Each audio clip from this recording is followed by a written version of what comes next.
Hi there, I'm Gayle, and this is KidsSTEM, brought to you by the Pikes Peak Library District. Hey, thanks for joining me today. We may have never met before, but I'll bet we have some things in common. So, for instance, do you like chocolate? Me too. And how about a good book, a great story? So do I. I also like animals a lot, and I really like spending time at our local zoo. What about you? Perfect. Perfect because today's STEM activity is going to give us a chance to learn a few fun facts about this semi-aquatic animal, the hippo, recently returned to our zoo. And we'll also do an explosively bubbling experiment inspired by their return. When I learned the hippos had returned to our zoo, I decided to do a little research and find out more about them. I discovered that they have 40 teeth in those huge, scary mouths. Some of them can be up to a foot long, 12 inches. I also learned that their rough diet of grasses and fruits wears their teeth down. And once their teeth are worn down, they can no longer eat and survive. So in the wild, they live to be about 40 years old. Hippos who live in zoos can live to be 50 to 60 years old. And that's due in part to the fact that zookeepers take very good care of their dental health by brushing their teeth and mouths regularly. In today's explosively bubbling experiment, we'll create a chemical reaction that looks a whole lot like toothpaste for a big creature. Some call it elephant's toothpaste or exploding toothpaste. Whatever you call it, hippopotamus toothpaste is something really big. Let's take a look at the few things you'll need to create this really big explosive chemical reaction. Our first ingredient is going to be hydrogen peroxide. This is probably the kind of hydrogen peroxide you have in your medicine cabinet. It's a weaker solution, but it's perfect for cuts. If you pour this over a cut or a scrape, it will start fizzing right away because the oxygen bubbles are being released from the solution. It's the oxygen that cleans your cut. We're going to use something stronger than this today. We're going to use 40 volume clear hydrogen peroxide solution that you can purchase in a hair care store. This will create a really big reaction because there's lots more oxygen in it.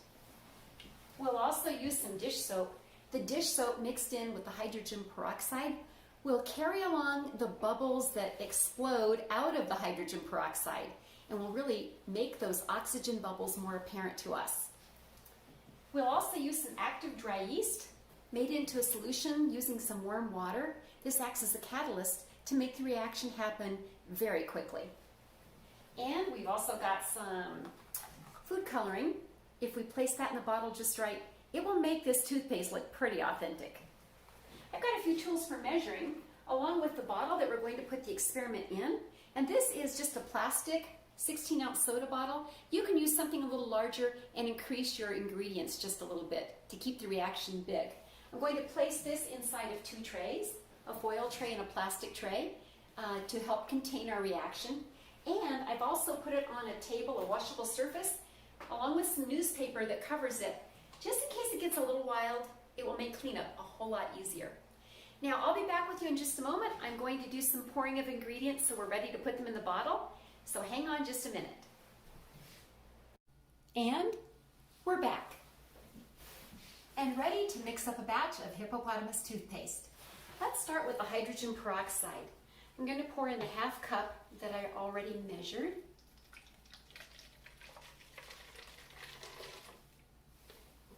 And then add a tablespoon of dish soap.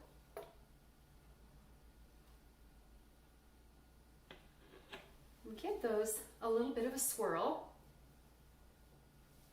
And before I add the catalyst, the yeast that will speed up this reaction, I'm going to give a couple of dribbles of food coloring to see if we can't make it striped like actual toothpaste.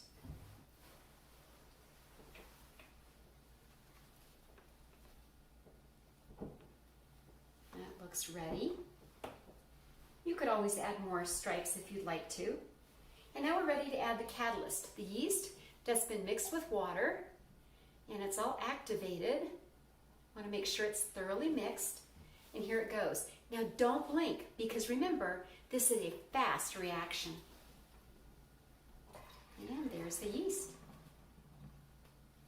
And there's the foam. Oh my goodness, and it's really looking like toothpaste bubbling right out of a tube. It worked.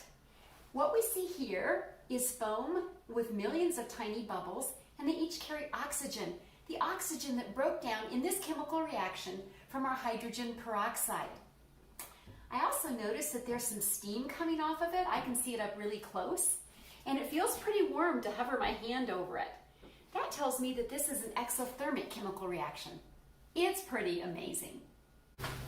It's your turn to try this amazing chemical reaction at home. And when you're done, it's safe to simply rinse the foam and extra liquid right down the drain. And thank you for tuning in to KidsSTEM.